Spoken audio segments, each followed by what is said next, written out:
definitely. I really like it. It's got its hooks back. It has its hooks back in me, and I think it's getting its hooks into a lot of people because, like, once you're in, you're kind of like stuck. Like, not stuck. Maybe that's a bad way to put it, but like you just want to keep coming back. You're engaged. Yeah, you want to keep coming back. You want to keep hanging out with your friends in the Crucible or hanging out in a raid or whatever, and I'm really, really happy with it. Cool.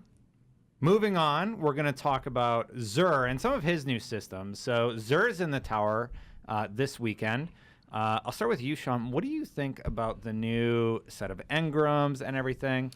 So I don't know if this is something that's going to be... Maybe we should explain, just in case you haven't seen Xur yet. Yeah. Sorry to interrupt you, but No, there's now a legacy engram you can get, which is you can get a certain year one type of weapon. Like, I think it's heavy this week. It was heavy this week, yeah. You can get year 2 helmet engram this weekend, meaning you have a chance at a helmet engram. Jose discovered that you don't necessarily get one for your class 3 times. That's how I got the stag 3 times. And you don't even run a warlock.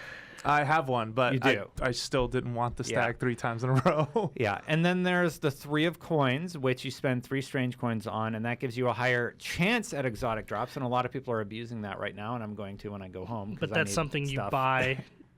Like, that's a consumable, like same as a telemetry or something like that. It's not like one of the slots of an exotic. Yeah, it's a consumable, and it just gives you a higher chance at an exotic, and it stacks. Used one, and I've used 2, and I've gotten boned. So yeah, I've used.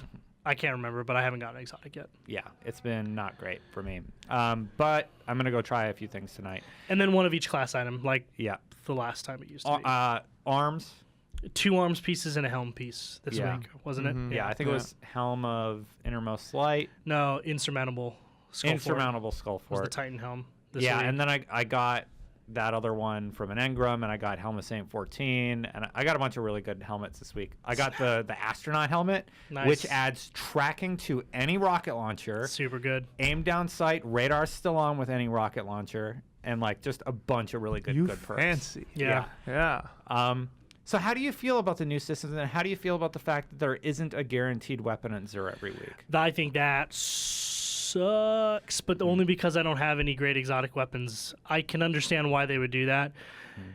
The philosophy there is that there's a lot of players who feel like Xur is the only way they can get exotic weapons regularly and continually, and that shouldn't be the case. Like, you shouldn't think about Xur as your primary way of getting exotics. Someone on Reddit, I wish I could remember the username, wrote, I guess Bungie's trying to distinguish the difference between something that you earned and something that you zerned. I was like, what? Yeah. That's really good. That's super funny. Yeah. I mean, so yeah, that is the philosophy. I totally get that. Do you remember the time I adventured for 3 weeks and then paid somebody some money and he gave me a cool weapon? Yeah, I guess that's not the story they want players telling. Exactly. I guess I was just a little bit butthurt because, like, at 3 a.m. last night, I was like, if Xur has a weapon, that'll put me over the edge and I can go to sleep. And then it didn't, and I was like, no.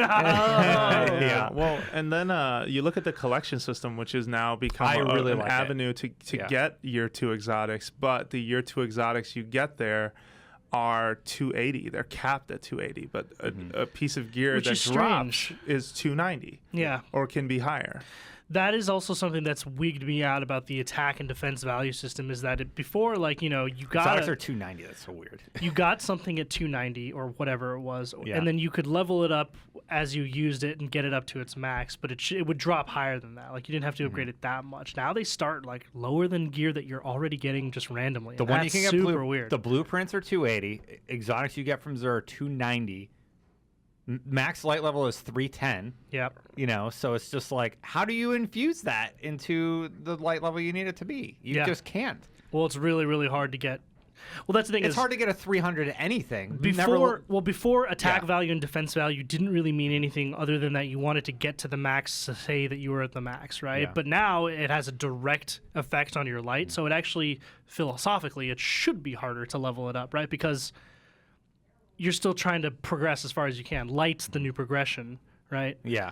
But yeah, it is weird to, like, see that you can buy an exotic, which is self-proclaimed the best items in the game, and they're lower than what you're already using. Yeah, right.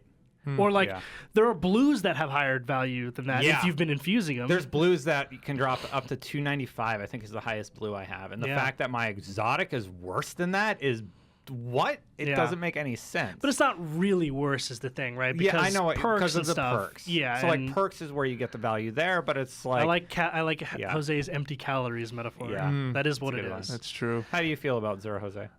Real quick question though: is it always a legacy heavy, or I mean, a legacy weapon that's going to be taking up a slot? No, it'll sometimes be armor. It'll sometimes be weapons. But is it always legacy? Yes. One of them will be a legacy. So dumb. So I think they want you to get your year ones if you didn't. Well, hold on. They also said that this isn't final for Xur yet. Like, it could change next week. Okay, because here, I mean, let me just throw it out there. If the whole point of moving to year 2 was to don't keep your Fatebringer, don't keep your Galahorn, don't keep any of this stuff. Oh, but every time Xur comes, buy that stuff because, you know, why? He clearly has 3 more slots that could be filled. They just aren't this week. And they said he might adjust next but week. I also, I mean, granted, maybe the people who are trying really hard to gather up and collect I still all want the my exotics. RAM from year 1. Like, I'm a collector. Yeah. I'm crazy about collecting No, the stuff. point I wanted to make is just maybe the people who wanted to collect exotics probably collected them all by now, but I think the thinking there is just giving people an avenue to get that baseball card. Like, that's really all that's there for. And granted, the folks who were trying, like, I'm just finding out, like, last night or this morning, like, you had, like, something like 300 strange coins. I have friends who play on Xbox who have, like, a crazy amount of strange coins from the amount they've played and they've been through the grind. So it's giving you something to spend it on if the collection's incomplete, and that's something that means something to you. And it has a high chance of something you don't have, which is really nice. Yeah. Do we know if you know how if you discovered a year 1, it opens up the blueprint for a year 2? Yeah. Does that work for legacy stuff? Yeah. It should. So if you bought as long as you get it. So let's say I don't have a truth yet. I never found a truth ever. If I purchased a legacy engram and it was a truth, could I buy a year 2 truth? Yeah, from but the you'd need the marks. You'd still need the marks for it. That's interesting. But So there's still use for it then. Yeah, but I noticed something. I wonder if you get it from a Xur engram though. If it does so if you get a year 2 drop and you want to rebuy it, you can just buy it for a shard. But if you haven't found it yet, you have to use marks to get it. So that's what I was going to point out. Yeah. I wonder if you bought it from Xur and then you got that thing, if you still had to use marks to get the year 2, probably. Unfortunately. No, I'm not sure. I think the answer to that question actually happened to me last night because it was the first time I noticed that if I had the year 1 version before I got something from Xur. You bought a legacy. Yes. Yeah. No, I didn't buy a legacy actually. I didn't have the coins for that. Anyway, I wanted to move forward though and just say, no, I like what they're doing with Xur. The 3 of coins I think is smart. You're just giving people a way to draw an exotic more often. Like I feel like at one point I was expecting activities to do that more, but having not experienced a raid, I'm curious to see how many of those checkpoints actually pull from the loot table, if they pull from the loot table. Because I walked by your desk and said, did you get anything cool? And you said, not yet, just something that I don't know what to do with yet. Yeah. And I'm staying away from Reddit to not find out what that is. Yeah. Big 0 exotics, and I made it through 4 bosses. Okay. Any weapons or armor? No weapons or armor either. Okay. Anyway, we should move on to the final subject. Before you tackle the final subject and I leave, I feel like it is a disservice to this game in our review impressions to not have spoken about the Dreadnought. Okay. True. The Dreadnought is the new patrol space is another part of one of my favorite things right now in the Taken King because there is so much mystery to that place. And it's not just because it's a foreign place. It's just that you are finding chests and you are finding drops and there's no clear instruction for what this thing is for sometimes. For example, a Cabal key dropped, and I'm like, well, what's this for? I got a bunch of calcified fragments before I was like, what are these for? Yeah, and then a friend tells me, oh, come over here to this console, plug that in. All of a sudden, a dropship. You see a dropship from outside space coming in to drop off the first wave of enemies, and then it'll drop off a boss, and then you go through this whole mini quest line. I love what they're doing with the Dreadnought. It's a bummer you can't use your Sparrow there. There's no fast way to get around.